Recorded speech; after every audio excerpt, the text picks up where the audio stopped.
The gospel of Jesus Christ. Amen. Good morning, everyone. So you'll see in your bulletins and up here, we're entering a series called Wisdom from Our Colleagues. It's part 1 of 4. This is going to be a 4-part series during the month of July. It'll be followed by another 4-part series in August that will be called Stories of Church Renewal. So for these next 4 weeks, I'm going to share some presentations and sermons from colleagues from around the Michigan Conference. A couple of them were shared last month in Traverse City. And we're going to start today with a sermon from our bishop, David Allen Bard.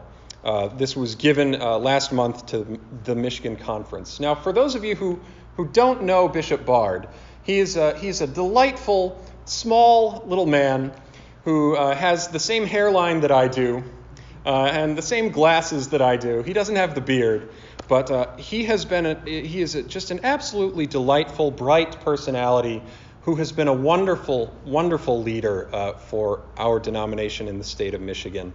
And he's got a great sense of humor and is a deeply committed and faithful and spiritual leader, and has a great gift for leading us through the times that we're in. Hence our focus on leadership for the rest of today. So I'm going to share portions of his sermon from last month, and I hope that as you hear this, you will hear the voice of our state bishop in it. Maybe you are thinking, if only we had a better time in which to be the church. Maybe you are thinking, if only we had a better world in which to be the church. If only. If only. The situation in our denomination and our world is really difficult right now. This embattled church finds itself in a society in the United States in which what happens in the church is less and less relevant. Survey after survey of people in the United States confirms that the fastest growing religious affiliation in our country is no affiliation. The success of the United Methodist Church and its predecessor denominations in planting churches in the 1800s and early 1900s means we have many churches in declining communities. Are there ways to engage in worship, spiritual formation, and ministry to the community, perhaps without the cost of maintaining a building? Can we share our buildings or share leadership in new ways in some of these communities? We face many tough questions. We live in a world witnessing great disparities in wealth and opportunity. Some people are doing remarkably well, so well, in fact, that they can pay consultants thousands of dollars to help their children get into college, while too many people struggle to figure out how to pay for it. School shootings and other forms of gun violence continue to plague us, and we can barely find common language in which to talk about it. Racism remains a toxic poison. Our inability or unwillingness to address differences of race, culture, and economic status and how they have had an impact on our lives keeps us from becoming the church we should be and the society we could be. We poison our relationships in countless ways, even as we also poison the very planet on which we are living. So there's the doom and gloom. Now take a breath. Take another breath. We are here where we are. In this time in the history of the United Methodist Church, in this time in the history of our country, in this time in the history of our world. This is where we are. A philosopher once wrote, "People make their own history, but they do not make it just as they please. They do not make it under circumstances chosen by themselves, but under circumstances directly found, given, and transmitted from the past." We are where we are. And in this time, we need to be leaders. We need to be leaders with qualities that are described in our sacred texts. For example, 1 Corinthians 16, "Keep alert, stand firm in your faith, Be courageous, be strong. Let all that you do be done in love. Or 1 Peter chapter 3, finally, all of you have unity of spirit, sympathy, love for one another, a tender heart, and a humble mind. I, the bishop, might summarize by saying we need to be leaders of wisdom, heart, and courage, all rooted deeply in our faith in Jesus Christ. Our churches need such leaders. Our world needs such leaders. Here I'll develop another thought. What if we viewed our churches as laboratories for leadership? What if our churches became greenhouses for nurturing leaders of wisdom and heart and courage? Leaders of wisdom first. Wisdom or mind? Stay alert. Have a humble mind. Humility is about two things.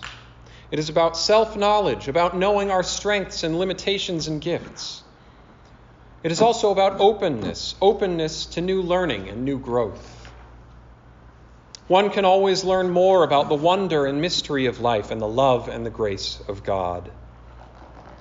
We can always see more broadly, feel more deeply, think more imaginatively, and love more profoundly. We can always open our minds, our hearts, and our spirits a little wider to others, to God, and even to ourselves. Years ago, I read this wonderful book entitled The Ironic Christian's Companion, in which the author writes, curiosity, imagination, exploration, adventure are not preliminary to Christian identity, a kind of booster rocket to be jettisoned when spiritual orbit is achieved. They are part of the payload. We need leaders with adventurous and curious minds, humble minds, and the church can help make that happen. We can be places that welcome questions, curiosity, and conversation. Second, leaders of heart. Let all that you do be done in love. Have sympathy and love for one another, a tender heart. To have heart is to not let fear take up too much room in our soul. To have heart is to know joy, even when it is difficult, a joy that allows us to be astonished by beauty over and over again. That we are here together remains a thing of beauty that still touches my heart. You are still beautiful. To have heart is to be gracious. To have a tender heart is to have an open heart. In some other words that I read previously, we may think that by closing the heart we'll protect ourselves from feeling the pain of the world. But instead we isolate ourselves even more from joy. The opposite of happiness is a fearful, closed heart. That came from The New American Spirituality by Elizabeth Lesser. An open heart risks seeing the other and as also loved by God. We listen intently to others. Part of what plagues us in both the church and our society is a failure of compassion, a closing of our hearts toward others. Another part of what plagues us in church and society is a failure of imagination, the inability or unwillingness to imagine the life of others, their hopes, dreams, joys, fears, pains. What if we listened intently to and tried to imagine more deeply the experiences of persons of different racial ethnic backgrounds, of persons on the economic margins, of persons not born in the United States but who came here seeking a better life? How might our hearts be opened? The church can help make that happen. Third, leaders of courage. To have a humble mind takes courage. There is always more to learn, so it has to be okay to say, I don't know. When we see things from a new vantage point, we may have to admit that our previous viewpoint was stunted or stilted or wrong. That's not easy. To have a tender heart takes courage. The courage to let our hearts break again and again. The courage to hold a range of feelings and imaginings together in our soul. At the center of courage is faith. Faith as trust. Faith as trust in God and Jesus Christ. God whose love stretches the spangled heavens and whose love knows our every breath and every heartbeat. Our churches are grounded in such faith. If this is something of what leadership of wisdom, heart, and courage looks like, and our church and world need this kind of leadership, then our churches need to be greenhouses, growing such leaders. We need to be places that plant seeds that are skills necessary for such leadership. Skills in listening well, skills to tolerate ambiguity and not knowing. Skills that help people grow in their self-knowledge in light of knowing that they are loved by God. Skills in working with difference and conflict. Skills in reading and learning together. We need to deepen our prayer lives. For in prayer, we slow our reactivity. In prayer, we come to know ourselves more deeply. We need to enrich our worship life, for worship reminds us of the big picture of God in love, transforming the world toward a new heaven and a new earth. Greenhouses are not only places where seeds are planted, they are also nurtured and tended. They need light. Our churches offer the light of God and God's love in Jesus Christ. When we know we are loved, we can be more open and curious and adventurous. God knows we mess up, and God does not give up on us. When we know we are loved, we are less threatened by persons who are different. We can see their beauty, and we listen with open hearts and open minds. Plants require water, and in our churches we offer the waters of baptism.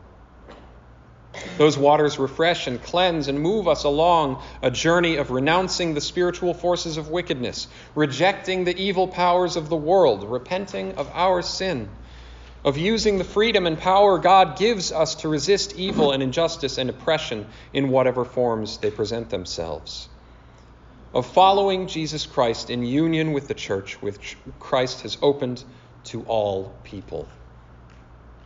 When the waters of baptism flow, seeds of wisdom, heart, and courage flourish. Plants also need warmth. When we offer the waters of baptism, we offer to surround people with a community of love and forgiveness. Warmth. What an audacious offer. When we live into those words, we nurture people who can lead with wisdom, heart, and courage. So why wait? Right here, right now, we can be a place that nurtures leadership of wisdom, heart, and courage. We can do things together here that form us. We can surround each other with a community of love and forgiveness. We can worship more thoughtfully and pray more faithfully. We can speak with heart and passionately, yet also with a heart for those who are different in the church. I've been thinking a lot, again, I, the bishop, have been thinking a lot of two images from Genesis. First, Abraham took his last breath and died after a good long life, a content old man, and he was placed with his ancestors. His sons, Isaac and Ishmael, buried him. Second, Isaac took his last breath and died. He was buried with his ancestors after a long, satisfying life. His sons, Esau and Jacob, buried him. Keeping those images in mind, I think of a lovely benediction that I use from time to time. Life is short, and we do not have much time to gladden the hearts of those with whom we share the way. So be swift to love. Make haste to be kind. All in the name of our companion on the way, Jesus Christ.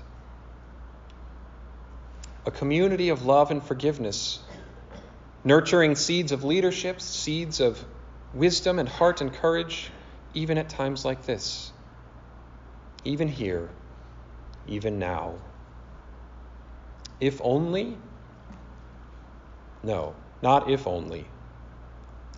We can make it so by the grace of God and our own choices. We have the leadership capacity here. If we let it be nurtured by the light of God's love, by the waters of baptism, by the warmth of a community of love and forgiveness. So keep alert. Stand firm in your faith. Be courageous. Be strong. Let all that you do be done in love. Finally, all of you have unity of spirit, sympathy, love for one another, a tender heart, and a humble mind. Be leaders of wisdom, heart, and spirit here and now, so that we can go forth from this place with the shared mission we still have, making disciples of Jesus Christ, so the world can be transformed. May it be so. Amen.